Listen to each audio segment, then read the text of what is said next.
Goeienaand, good evening, fellow South Africans and citizens of the world.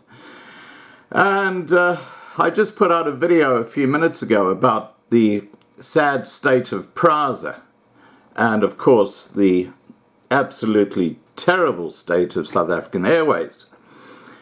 But they're not the only state-owned enterprises that are kind of teetering on the brink. We know about Denel. Denel is pretty well bankrupt as well, another state-owned enterprise tied up with the Guptas, and I'll be showing you a video about that in a second.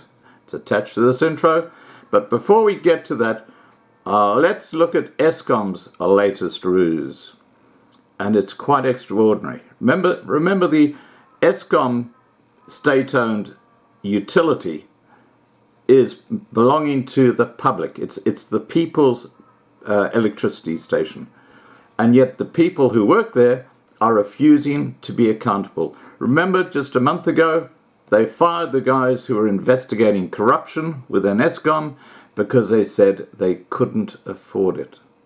What a load of BS. But it gets worse. Officials of energy regulator, NERSA, last week told a meeting of its electricity subcommittee that Eskom is refusing to cooperate with a NERSA audit of its struggling generation fleet. They recommended the establishment of a tribunal aimed at issuing Eskom with a compliance notice. Such a tribunal has the power to impose a fine of 2 million rand or 10% of annual turnover per day, as long as the non-compliance continues. In the case of Eskom, that would be 20 billion rand per day. This comes as the country is hovering on the brink of load shedding, following one instance of late-night blackouts last week to prevent a total grid collapse. This is due to the poor performance of Eskom's coal-fired power stations. Eskom denies refusing an audit, but has serious questions about the standard against which NERSA will do the audit, as well as the regulator's mandate in this case. It nevertheless proposed quarterly workshops where it will share information NERSA might request and is prepared to arrange regular operating visits to its power stations. Doesn't this remind you of South African Airways, who haven't put in audited figures of their books for 2 years now? You know, this is a complete breach of the rules. That the board should be behind bars. I mean, seriously, they should all be behind bars. And there should be a new board in there sorting this out. Anyway, let's get back to the story here. NERSA regulator members were not impressed with this offer and instructed officials to write to Eskom one more time. And they said, should Eskom persist with its current attitude, the officials have given the green light to continue with the establishment of the tribunal provided for in the Electricity Regulation Act. NERSA stated in the reasons for its fourth multi-year tariff determination, or MYPD4, that it would embark on such an audit and presumably it could result in a further reduction of Eskom's allowed revenue recovered through electricity tariffs. This came after Eskom based its revenue application for 2019-2020 to 2021-2022 on the assumption of an energy available factor of 78% over all 3 years. Before the determination was finalized, it became clear that this was too high, and NERSA reduced it to 71.5%, 72.5%, and 73.5%. in the 3 consecutive years. In the current year to date, the EAF is only 67.69% on average. During its meeting last week, officials cited this underperformance as part of the reason the audit is essential. At the time of the MYPD4 decision, NERSA said it would embark on an audit of Eskom's struggling coal-fired power stations to test the validity of the EAF assumption. Early in August, it wrote to Eskom to notify it of the plans to implement this part of the decision. NERSA stated that the audit would be limited to the following key areas of management and performance: the management of planned outages, the management of unplanned outages, trips and forced shutdowns, the management of partial load losses, coal management, and the execution of the new build program. NERSA indicated that the audit would be done over a period of 1 year and would include the analysis of documents, workshops and visits to power stations. Eskom, in response to questions, said it was very willing to allow NERSA to undertake audits on any licensee. This is a reference to the 3 licenses Eskom holds, namely for generation, transmission and distribution of electricity.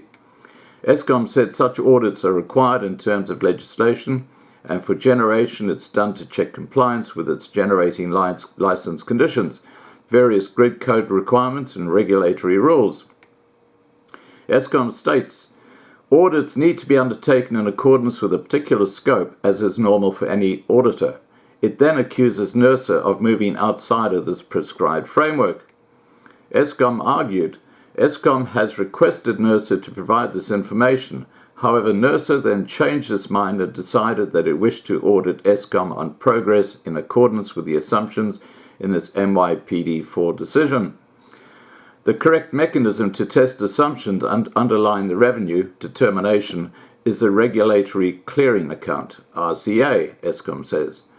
Eskom has always provided NERSA with the variances in its performance from the assumption in the RCA process. These have been published for public consultation. Eskom will continue to do so. This is only the latest in a series of disputes between Eskom and NERSA, with Eskom having filed 3 different court applications to challenge 5 separate NERSA tariff decisions. These are aimed at clawing back at least 100 billion rand of revenue Eskom believes it was wrongfully denied by the regulator. The first urgent application aimed at setting aside the part of NERSA's MYPD4 to deduct the 69 billion rand of government assistance from Eskom's return on assets is set to be heard in early December. If Eskom succeeds with this, electricity tariffs will increase by about 16% in the next 2 years, instead of about 8% in 2021 and 5% in 2021 and 2022, as NERSA determined. The Electricity Act states, 4. If the tribunal finds that the allegation contemplated in subsection 3 is correct, it may impose a penalty of 10% of the annual turnover of the licensee, or 2 billion rand, whichever is the higher amount, per day, commencing sick on the day of receipt of the notice contemplated in subsection 2. Now that's where they're talking about a fine of 20 billion rand a day on Eskom, which I talked about earlier in this video. All right, guys, all the state-owned enterprises, the bottom line is they're falling in a heap now. It only took the ANC government 25 years to completely screw them up. And of course, with a lot of help of black economic empowerment and especially black privilege. Please remember to subscribe to be kept informed. Ring the bell for the updates. Please like this video, please share this video, and above all, stay safe.